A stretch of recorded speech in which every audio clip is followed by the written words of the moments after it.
बिस्मिल्लाहिर्रहमानिर्रहीम। Biology first year chapter number 6 kingdom Monera को हम डिस्कस कर रहे थे। इसमें हमने अपने प्रीवियस लेक्चर में स्ट्रक्चर्स ऑफ बैक्टीरिया को पढ़ा था, जिसमें हमने फ्लैजेला पिली को पढ़ा। उसके बाद हमने सेल इन्वेलप के बारे में डिस्कस किया। सेल इन्वेलप में हमने सेलाइन के बारे में पढ़ा था, कैप्सूल के बारे में पढ़ा, और उसके बाद हमने सेल मेम्ब्रेन के सेल वॉल के बारे में पढ़ा ऑफ बैक्टीरिया। आज हम जिन स्ट्रक्चर को डिस्कस करेंगे, सबसे पहले नंबर पे हमारे पास आ जाती है सेल वॉल को हम पढ़ेंगे। उसके बाद साइटोप्लाज्मिक मैट्रिक्स, जिसे हम साइटोप्लाज्म कहते हैं बैक्टीरिया को, उसको हम डिस्कस करेंगे। तीसरे नंबर पे हम न्यूक्लियर मटेरियल या न्यूक्लियोटाइड जिसे कहते हैं, इस चीज़ को डिस्कस करेंगे। और चौथे नंबर पे हमारे पास प्लाज्मिड आ जाता है। इन स्ट्रक्चर्स को हम आज क्या करेंगे, डिस्कस करेंगे। ये जो पहली तीन स्ट्रक्चर हैं, जिसमें हमारे पास क्या चीज़ आ जाता है, सेल मेम्ब्रेन आ जाता है, साइटोप्लाज्मिक मैट्रिक्स आ जाता है, और जो न्यूक्लियर मटेरियल आ जाता है। ये एसेंशियल स्ट्रक्चर होती हैं, ऑल बैक्टीरिया के अंदर क्या होती हैं, प्रेजेंट होती हैं। और ये जो चौथे नंबर पे आज हम डिस्कस करेंगे प्लाज्मिड, ये जो होता है ये ऑल बैक्टीरिया के अंदर मौजूद नहीं होता। तो सबसे पहले हम डिस्कस करेंगे प्लाज्मा मेम्ब्रेन, या जिसे हम क्या कहते हैं, सेल मेम्ब्रेन भी कहते हैं। इस चीज़ को हम क्या करेंगे, डिस्कस करेंगे। यहाँ पे आप स्ट्रक्चर के अंदर देख रहे हैं, ये बैक्टीरिया का हमारे पास क्या चीज़ मौजूद है, साइटोप्लाज्म मौजूद है। ये बैक्टीरिया का हमारे पास साइटोप्लाज्म है। साइटोप्लाज्म के ऊपर ये जो कवरिंग होती है, इस साइटोप्लाज्म के ऊपर इस कवरिंग को हम क्या कहते हैं, सेल मेम्ब्रेन कहते हैं। और जो सेल मेम्ब्रेन है, ये इनसाइड साइटोप्लाज्म को इसने कवर किया हुआ है, और आउटसाइड जो होता है, जो सेल मेम्ब्रेन होती है, इसको कवर किस चीज ने किया होता है, सेल वॉल ने कवर किया होता है। यहाँ पे वो कहता है कि जो सेल मेम्ब्रेन है present just beneath the cell wall.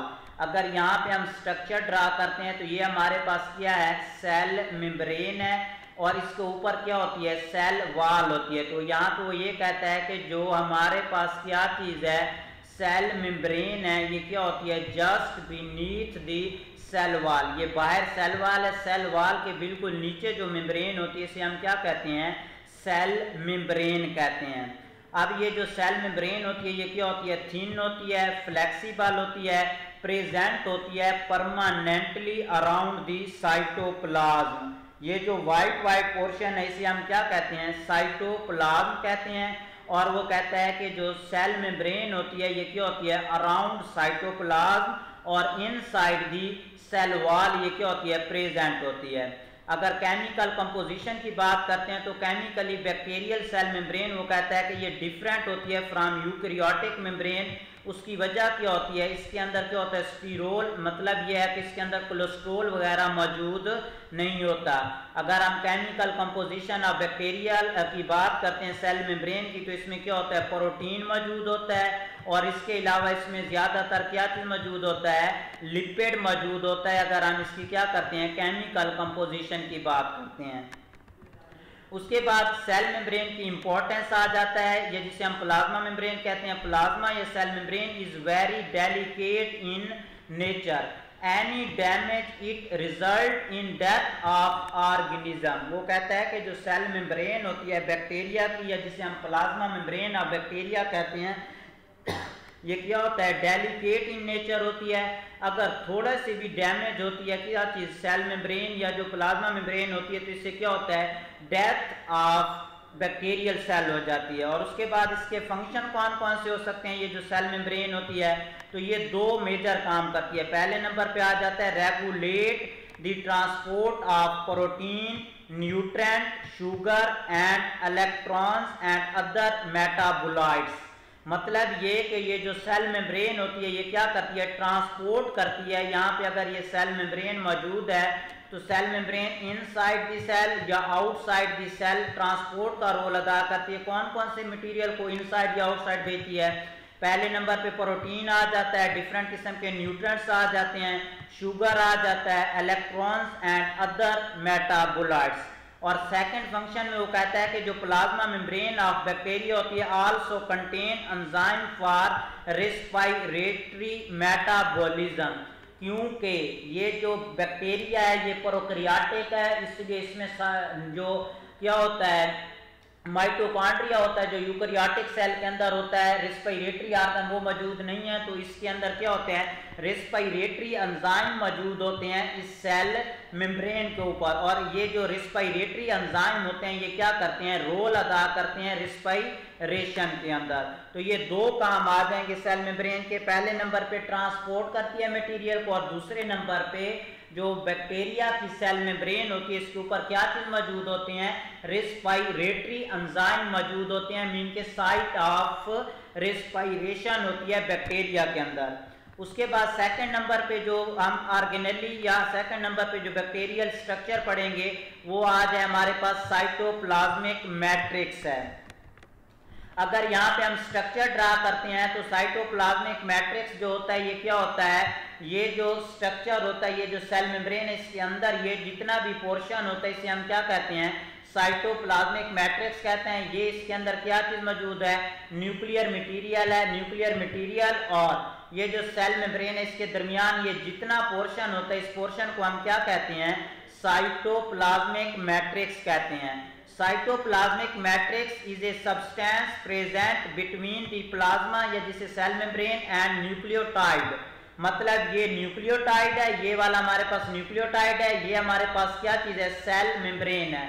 Cell membrane या प्लाज्मा मेम्ब्रेन और न्यूक्लियोटाइड के दरमियान ये जितना भी पोर्शन होता है इस पोर्शन को हम क्या कहते हैं, इस पोर्शन को हम कहते हैं साइटोप्लाज्मिक मैट्रिक्स। अब ये जो साइटोप्लाज्मिक मैट्रिक्स होता है ये जेल लाइक होता है, और इसमें जो स्मॉल मॉलिक्यूल्स होते हैं वो क्या करते हैं, small molecule rapidly move through it. उसके बाद वो कहता है कि plasma membrane and everything present within it is also known as protoplast. मतलब ये है कि ये प्लाज्मा मेम्ब्रेन और साइटोप्लाज्म के अंदर जितनी भी क्या चीज होती हैं, साइटोप्लाज्मिक ऑर्गेनेलीज मौजूद होती हैं, इनको अगर कलेक्टिवली वन नेम देते हैं तो इसे हम क्या कहते हैं, प्रोटोप्लास्ट कहते हैं। ये शॉर्ट क्वेश्चन आ सकता है कि व्हाट इज प्रोटोप्लास्ट। तो सेल मेम्ब्रेन और everything present in cytoplasmic matrix दोनों को अगर कंबाइन नाम देते हैं तो हमारे पास क्या कहलाता है, प्रोटोप्लास्ट कहलाता है। Other large discrete structure such as chromatin, nuclear body, ribosomes, mesosome are also present in cytoplasmic matrix. के साइटोप्लाज्मिक मैट्रिक्स के अंदर राइबोसोम हो गया, न्यूक्लियर बॉडी जिसे हमने न्यूक्लियर डीएनए का नाम दिया है, मेसोसोम वगैरह भी क्या होते हैं, साइटोप्लाज्मिक मैट्रिक्स के अंदर क्या होते हैं, प्रेजेंट होते हैं। उसके बाद तीसरे नंबर पे आ जाता है जो आज हमने स्ट्रक्चर डिस्कस करनी है वो आ जाता है न्यूक्लियोटाइड। न्यूक्लियोटाइड जो होता है ये साइटोप्लाज्म के अंदर ये जो हमारे पास ग्रीन स्ट्रक्चर पर कंसिस्ट मटेरियल इसे हम क्या कहते हैं, न्यूक्लियोटाइड भी से कहते हैं, डीएनए भी क्या है, इसी का नाम है। अब जो न्यूक्लियोटाइड होता है bacterial cell lacks discrete chromosomes and nuclear membrane, कि ये हमारे पास अगर बैक्टीरियल सेल है तो इसके अंदर ये जो न्यूक्लियर मटेरियल होता है या न्यूक्लियोटाइड होता है ये सेंटर में वैसे डिस्पर्स होता है, इसके अराउंड न्यूक्लियर इन्वेलप जो होती है वो प्रेजेंट नहीं होती। तो यहाँ पे वो कहता है कि जो न्यूक्लियर मटेरियल या जिसे हम डीएनए कहते हैं in bacterial cell occupies in position near to center, center के करीब मौजूद होता है, इससे हम क्या कहते हैं, न्यूक्लियोटाइड भी कहते हैं। और न्यूक्लियोटाइड को हम न्यूक्लियर बॉडी भी कहते हैं, क्रोमैटिन बॉडी भी कहते हैं, या फिर न्यूक्लियर रीजन भी कहते हैं। ये डिफरेंट नेम है एक ही स्ट्रक्चर के। उसके बाद वो कहते हैं कि दी मटेरियल इज सिंगल सर्कल या डबल स्ट्रैंडेड। ये जो बैक्टीरियल डीएनए होता है ये क्या होता है, सिंगल स्ट्रैंडेड भी हो सकता है या फिर ये क्या होता है, डबल स्ट्रैंडेड भी हो सकता है। Aggregates is an irregular shape dense area. उसके बाद हमारे पास आ जाता है जो क्रोमैटिन बॉडी होता है, actually an extremely long molecule of DNA tightly coiled होता है इनसाइड द कंपोनेंट। और जो बैक्टीरिया होता है इसका जो क्रोमोसोम्स होते हैं वो क्या होते हैं, हैप्लॉइड होते हैं, क्योंकि इसके अंदर सिंगल स्ट्रैंडेड क्रोमोसोम्स होते हैं। उसके बाद आ जाता है प्लाज्मिड। कुछ बैक्टीरिया ऐसे होते हैं कि इनमें ये जो सर्कुलर डीएनए इसके अलावा क्या होते हैं, डबल स्ट्रैंडेड क्रोमोसोमल डीएनए मौजूद होता है, जिसे हम क्या कहते हैं, प्लाज्मिड कहते हैं। और ये जो प्लाज्मिड होता है ये ऑल बैक्टीरिया के अंदर प्रेजेंट नहीं होता। प्लाज्मिड क्या है, ये basically extra chromosomal circular DNA है जो कुछ बैक्टीरिया के अंदर प्रेजेंट होता है, कुछ के अंदर ये क्या होता है, अब्सेंट होता है। तो यहाँ पे वो कहता है कि many bacteria contain plasmid in addition to chromosomes which are, पहली बात तो ये सर्कुलर होता है, डबल स्ट्रैंडेड डीएनए मॉलिक्यूल होता है। अगर क्वेश्चन आ जाता है कि व्हाट इज, यहाँ पे हमारे पास क्या चीज आ जाता है, प्लाज्मिड, कि व्हाट इज प्लाज्मिड, तो प्लाज्मिड आपने कहना है कि is plasmid are circular double stranded DNA molecule होता है। उसके बाद ये जो प्लाज्मिड होता है ये सेल्फ रिप्लिकेटिंग ऑर्गेनेली है and are not essential for bacterial growth and metabolism. अगर यहाँ पे हम बैक्टीरिया की स्ट्रक्चर बनाते हैं तो ये इसके अंदर क्या चीज मौजूद होता है, ये इसका डीएनए मौजूद होता है। अब कुछ बैक्टीरिया ऐसे होते हैं जिनके अंदर इसका extra circular double stranded DNA molecule होता है जिसे हम क्या कहते हैं, प्लाज्मिड कहते हैं। और प्लाज्मिड एक बैक्टीरिया के अंदर इनकी तादाद एक से ज्यादा भी हो सकती है क्योंकि ये सेल्फ रिप्लिकेटिंग ऑर्गेनेल खुद ब खुद डिवाइड होता जाता है। और ये क्या होता है, बैक्टीरिया की ग्रोथ के लिए ज़रूरी नहीं होता और ना ही बैक्टीरिया की मेटाबॉलिज्म के लिए ये ज़रूरी होता है। उसके बाद आ जाती है इम्पोर्टेंस की बात। तो importance, they contain drug resistance. ये जो प्लाज्मिड होता है ये बैक्टीरिया को क्या करता है, रेजिस्टेंस प्रोड्यूस करता है अगेंस्ट ड्रग्स, हैवी मेटल के अगेंस्ट रेजिस्टेंस प्रोड्यूस करता है एंड इंसेक्ट रेजिस्टेंस जीन इसके अंदर क्या होते हैं, मौजूद होते हैं।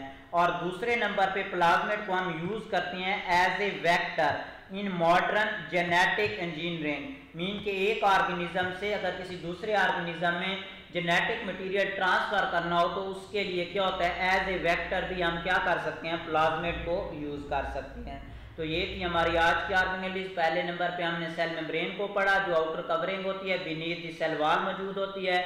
दूसरे नंबर पे साइटोप्लाज्मिक मैट्रिक्स को पढ़ा और तीसरे नंबर पे आ जाता है हमारे पास न्यूक्लियोटाइड है जिसे हम डीएनए कहते हैं। और चौथे नंबर पे हमारे पास आ जाता है प्लाज्मिड। प्लाज्मिड क्या होता है, सेल्फ रिप्लिकेटिंग ऑर्गेनेल, इंपॉर्टेंस क्या है, रेजिस्टेंस प्रोड्यूस करता है बैक्टीरिया के अंदर अगेंस्ट ड्रग्स, हैवी मेटल के। और उसके अलावा जो प्लाज्मिड होता है ये क्या होता है, यूज एज वेक्टर के तौर पे हम इसे क्या कर सकते हैं, यूज कर सकते हैं। Thank you.